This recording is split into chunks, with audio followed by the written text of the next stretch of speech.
राम कृपा बिना सुलभ ना सोए, कि सत्संग में आने से मनुष्य का विवेक जाग जाता है, उसे अच्छे बुरे का ज्ञान होता है। लेकिन सत्संग भी प्रभु कृपा से ही प्राप्त होता है। सत्संग रूपी एक मसाला पापां दी जड़ काटने वाला, कि सत्संग एक ऐसा तीर्थ है जहाँ हमारे पूर्व जन्मों के पाप समूल नष्ट होते हैं और पुण्य बढ़ते हैं। तीर्थ गए एक फल, संत मिले फल चार, सतगुरु मिले अनंत फल, कहे कबीर विचार। कबीर साहिब समझाते हैं कि तीर्थ व्रत करने से एक फल मिलता है, संतों की शरण में जाने से 4 गुना फल मिलता है, और पूर्ण सतगुरु मिल जाए तो अनंत फल प्राप्त होते हैं।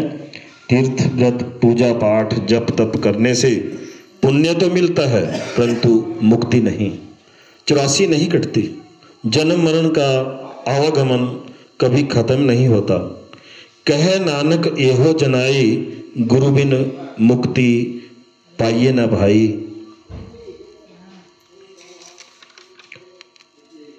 हर मंदिर ये शरीर है, ज्ञान रत्न प्रकट हुए, ये गुरु नानक जी ने कहा है।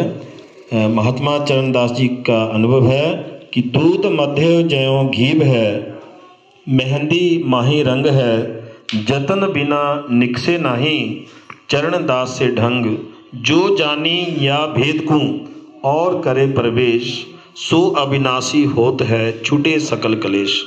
जैसे दूध में घी है, मेहंदी में लाल रंग होता है, बगैर जतन दूध में से घी नहीं निकलेगा। पहले दूध से दही बनाना पड़ेगा, फिर उसको रिड़कना पड़ेगा, उसके बाद मक्खन बनेगा, फिर जाकर कहीं घी बनेगा। परमात्मा हम सब के अंदर है, हमारे और मालिक के दरमियान ब्रह्म का पर्दा है, इसलिए वह हमें दिखाई नहीं देता। इसलिए मन को अंतर्मुखी करना जरूरी है। जिसे हम बाहर ढूंढ रहे हैं वह तो हमारे अंदर है। गुरु द्वारा दिए शब्द का सिमरन करते रहना चाहिए। एक घड़ी आदि से बुनियाद, तुलसी संगत साध की कटे कोटि अपराध।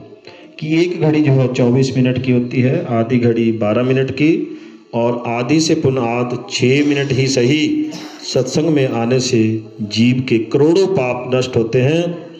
कबीर साहिब आगे समझाते हैं, जब ही नाम हृदय धरा, भया पाप का नाश, मानो चिन्हगी आग की पड़ी पुरानी घास। कबीर साहिब कहते हैं कि जिस प्रकार सूखी घास के ढेर को एक छोटी सी चिंगारी राख कर देती है, ठीक इसी प्रकार नाम के अणु से सारे कर्मों का नाश हो जाता है। अर्थात नाम प्रकट होने से कर्मों का सिलसिला खत्म हो जाता है, जिनकी वजह से हम देह के बंधनों में फंसे हुए हैं। काल भगवान ने जीव को कर्मों के चक्कर में बांध रखा है। तो 3 प्रकार के कर्म बताए गए हैं। एक संचित कर्म, जो पिछले कई जन्मों के इकट्ठे हुए कर्मों का हमारा भारी बस्ता है, भंडार है, जो केवल भक्ति से ही नष्ट होते हैं। दूसरी प्रकार के कर्म है वो है प्रारब्ध कर्म। संचित कर्मों में से ही कुछ कर्म इस चोले में, इस जन्म में भुगतान के लिए हमें दिए जाते हैं। ये केवल भुगतान से ही नष्ट होते हैं। पहले बनी प्रारब्ध, पाछे बना शरीर।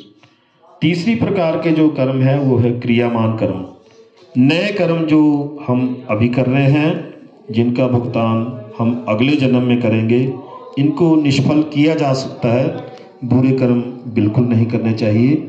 अच्छे कर्म निष्काम भाव से करो, बिना फल की इच्छा से करो। इसलिए परमात्मा की भक्ति करो, नाम की कमाई करो। जिस घर गुरु की भक्ति नहीं, संत नहीं मेहमान, जाघर डेरा जम दियो, जीवित बसे शमशान। गुरु की भक्ति बिना राजा गदा हुए, मिट्टी ढोए कुम्हार की, घास ना डारे कोय।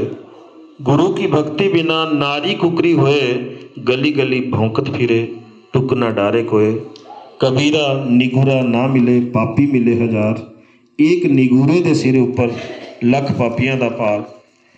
तो नाम तो ले लिया, लेकिन अगर सिमरन नहीं किया गुरु से बेमुख हो गए तो बैल की जुन्नी में जाते हैं। जेहड़े सतगुरु तो बेमुख उनांदी उतरे मोल ना भुख, सहंदे जन्म जन्म दे दुख बनदे बैल प्रेमिया। जो गुरु के बताए मार्ग पर नहीं चलते वे जन्म मरण के दुख सहन करते हैं और अगले जन्म में बैल बनते हैं। अंतमति सोगति कि अंत समय जो पुत्र सिमरे और इस चिंता में मरे, सूअर योनि बल जाए। अंत समय जो धन सिमरे और इस चिंता में मरे, सर्प योनि बल जाए। अंत समय जो स्त्री सिमरे, वैश्य योनि बल जाए। अंत समय जो नारायण सिमरे, प्रभु के हृदय में वास करे।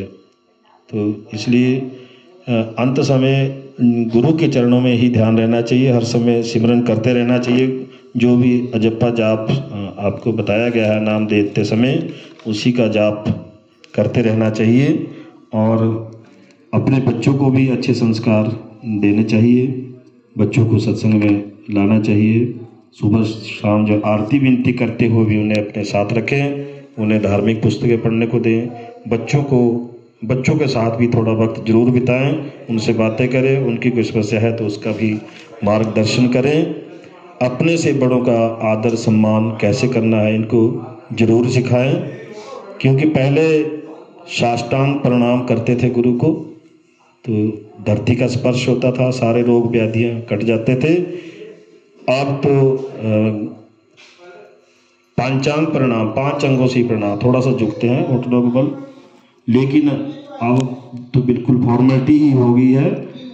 2 हाथ भी नहीं लगाते पाँव को, लेकिन एक ही हाथ से ही फॉर्मेलिटी कर दी जाती है।